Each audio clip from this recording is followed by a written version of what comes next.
Hello students, तो जैसा कि आप लोगों को पता है कि आज नीट का पेपर हो चुका है और नीट के पेपर को लेके जो है लोगों के मिक्स्ड रिव्यूज आ रहे हैं। कोई कह रहा है कि पेपर इजी था और उसके बाद भी बच्चे कह रहे हैं कि अच्छा नहीं हुआ। तो अगर इजी था तो किसी का तो अच्छा होना चाहिए था, और अगर अच्छा नहीं हुआ तो मतलब इजी नहीं था। तो इस पे भी ध्यान नहीं देना है। आप लोगों का पेपर हो गया है, एंजॉय करें। अगर पेपर टफ था तो सबके लिए टफ था, और अगर इजी था तो सबके लिए इजी था। और हम आप लोगों के लिए वो 5 क्वेश्चंस लेके आए हैं जिन 5 क्वेश्चन से हमको ये पता चलेगा कि आपका एमबीबीएस में एडमिशन होगा कि नहीं होगा। तो जो पहला क्वेश्चन है, उस पहले क्वेश्चन को अगर हम देखें तो उस क्वेश्चन में बहुत ही सिंपल क्वेश्चन है। क्वेश्चन टफ नहीं है, बट क्या है कि जब हम एग्जाम के एनवायरनमेंट में होते हैं तो हम पर एक अलग तरह का प्रेशर होता है ना। और हम कई बार चीजें जो हैं वो डिफरेंटली सोच लेते हैं जो नहीं सोचनी चाहिए, और उसी के चलते जो है हमारे क्वेश्चंस में गड़बड़ हो जाती है। ऐसा ही एक ट्रिक वाला क्वेश्चन ये भी था। ये आपसे कह रहा है identify the correct statement about from the following options. ठीक है, अब अगर बात करी जाए, यहां पर ClF3 जो है वो आपका मॉलिक्यूल था जिसके बारे में इंफॉर्मेशन की बात करी गई थी। तो ClF3 एक सिंपल सी कहानी है कि ClF3 जो है वो आपका टी शेप्ड मॉलिक्यूल होता है और उसकी हाइब्रिडाइजेशन sp3d होती है। ठीक है, उसमें Cl के ऊपर 2 लोन पेयर होते हैं और 3 बॉन्ड पेयर्स होते हैं जिनसे फ्लोरीन जुड़ा होता है। जब आप ClF3 देखें तो आपके दिमाग में इतनी बात आ जानी चाहिए। अब हम बात करते हैं कि मैच क्या कर रहा है। जो पहला ऑप्शन है, that it has trigonal pyramidal geometry with 2 lone pairs on Cl atom. ठीक है ना।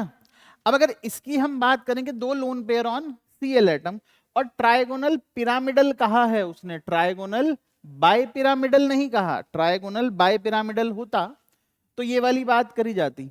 दूसरा है it has T shape geometry with 2 lone pairs on Cl atom.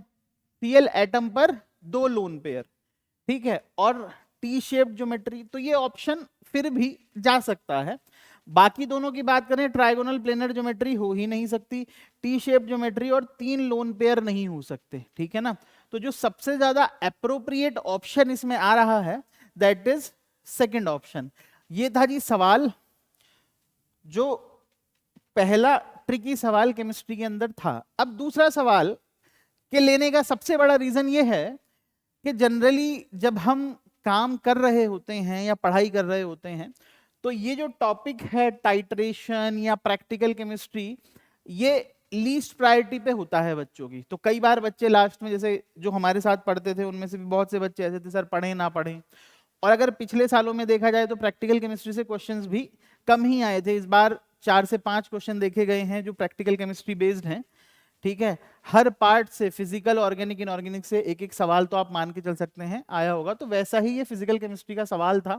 इसमें कहा गया है phenolphthalein is used as an indicator for the titration of sodium hydroxide solution against standard solution of oxalic acid.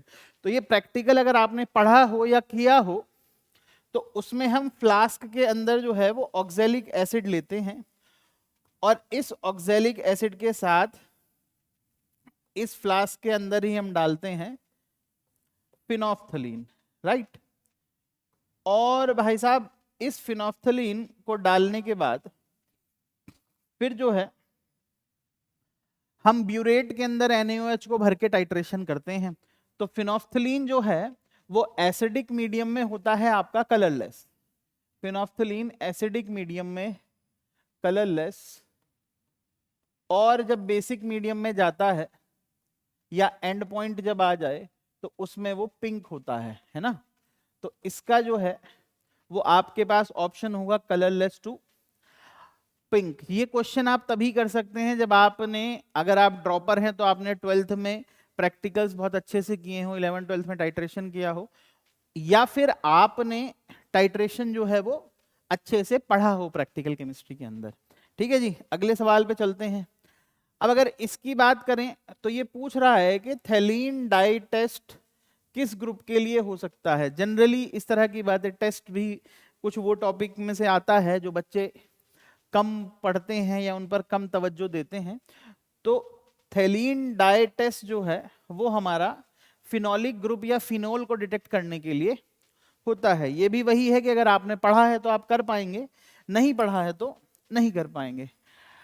Next question हमारे पास आता है कि भाई benzene में हमने CH3Cl डाला तो हमारे पास जो है वो टॉलिन बन गया, और सेकंड केस में हमने टॉलिन का नाइट्रेशन कर दिया।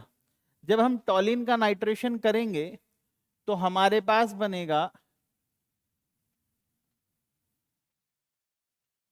ऑर्थोनाइट्रोटॉलिन एंड पैरानाइट्रोटॉलिन, राइट। या हम कहें कि जी पैरानाइट्रोटॉलिन और ऑर्थोनाइट्रोटॉलिन बनेगा। फिर इनको सेपरेट कैसे किया जाए? अगर वो आपसे X और Y ये दोनों कंपाउंड पूछ लेता तो सवाल इजी था, लेकिन उसने आपसे क्या पूछा? उसने आपसे पूछा कि भाई इनको सेपरेट कैसे करेंगे। तो वो दो तरह की चीजें मिक्स कर दिया, एक रिएक्शन ऑर्गेनिक की मिक्स कर दी along with the separation techniques. तो ये लिखा है एनसीईआरटी में, मेंशन्ड है, जहां आप आपके some basic concepts of organic chemistry chapter है, ऑर्गेनिक का पहला चैप्टर, उसमें जहां क्वांटिटेटिव एनालिसिस क्वालिटेटिव एनालिसिस लिखा हुआ है, वहां सेपरेशन टेक्निक्स में बताया गया है कि ऑर्थोनाइट्रोटॉलिन और पैरानाइट्रोटॉलिन को आप फ्रैक्शनल डिस्टिलेशन से सेपरेट कर सकते हैं। एग्जैक्टली एनसीईआरटी बेस्ड क्वेश्चन है। अगर आपने वो टॉपिक एनसीईआरटी से पढ़ा है तो आप इसका आंसर कर पाएंगे, अन्यथा नहीं कर पाएंगे। आखिरी सवाल। अब अगर इस सवाल को देखा जाए तो ये कह रहा है कि कंपाउंड है C8H8O जो रेड ऑरेंज प्रेसिपिटेट देता है विद 2,4-DNP रिएजेंट, मतलब 2,4-DNP टेस्ट पॉजिटिव। अगर 2,4-DNP टेस्ट पॉजिटिव तो कार्बोनाइल ग्रुप पॉजिटिव, सही बात है भाई। फिर वो कहता है कि it does not reduce Fehling's reagent.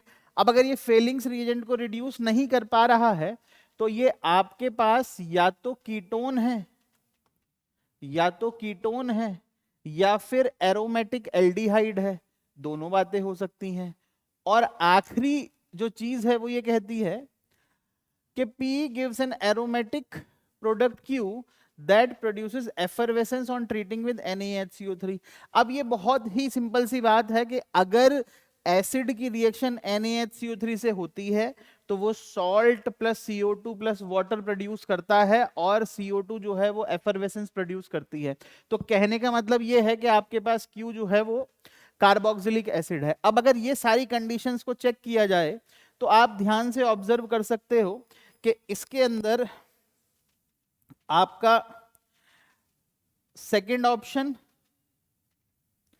यहां CH3 आएगा,